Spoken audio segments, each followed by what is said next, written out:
The distance between Kiev and Rio de Janeiro is almost 11,000 kilometers. That's further than Tokyo from London. So perhaps you'd be a bit surprised to know that a group of right-wing supporters of Brazilian President Bolsonaro, from Brazil obviously, joined the ranks of militias in Ukraine to defend the Kievan motherland. Brazilian mercenaries in this environment conquered their moment of fame and glory as it were a great reality show. I think that's what happens. We have to understand our era, this self-ideology, hallmark of our era, and how the social media, how the social, how the press is presenting Ukrainian in the Western world. I mean, there is a kind of, they are putting Zelensky and his followers around the world as heroes of a noble cause. So it's kind of environment is very strong to put many people showing themselves fighting, struggling alongside with Kiev. That's what's happening. Their impulse to save Ukraine from Putin seemed to diminish after a compound housing foreign armed pro-Kiev volunteers was destroyed by a Russian airstrike. There were special forces from all over the world, from France, from all over Europe, South Korea, Chile, the USA, Canada. And simply the information we have is that they all died. You, guys, don't understand what it's like to have a fighter jet fire a missile at you. Thank God I got out beforehand. Perhaps real war turned out to be quite different from street protests where right-wing activists would take on police.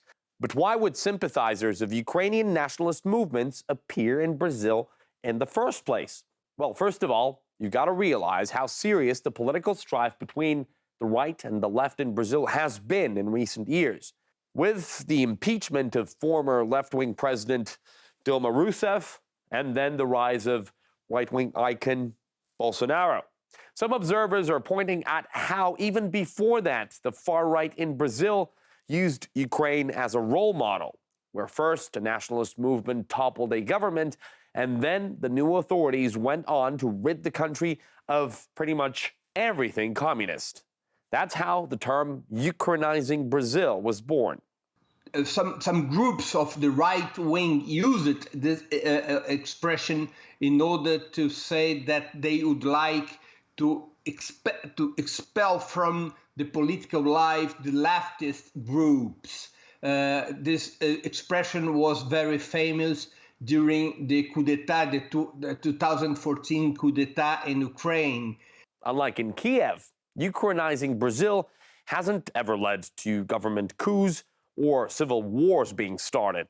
But the appearance of Ukrainian nationalist symbols, some with an apparent Nazi background, at street demos has become a cause for concern in the South American nation. Some studies demonstrate that there are around 500 Nazi groups in Brazil, bringing together something like 10,000 people.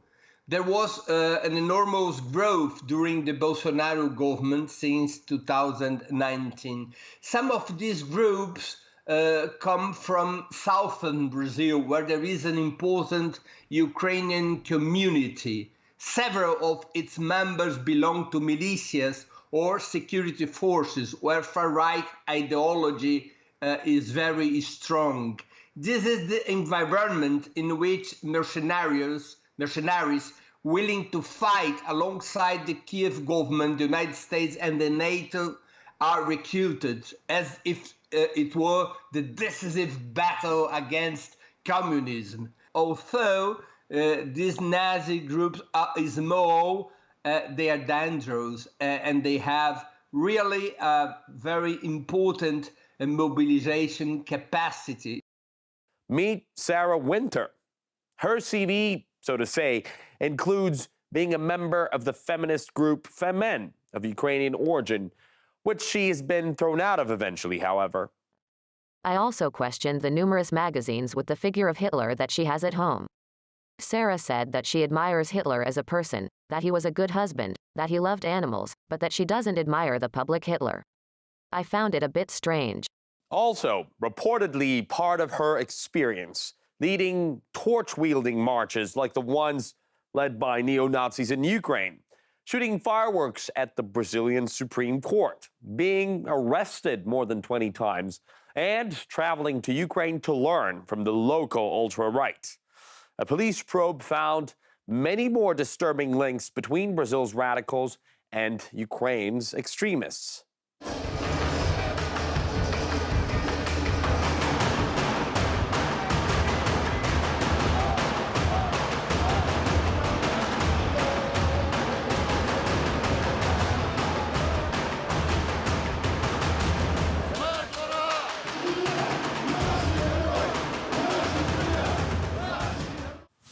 It's all an extremely inflammatory mix, to say the least.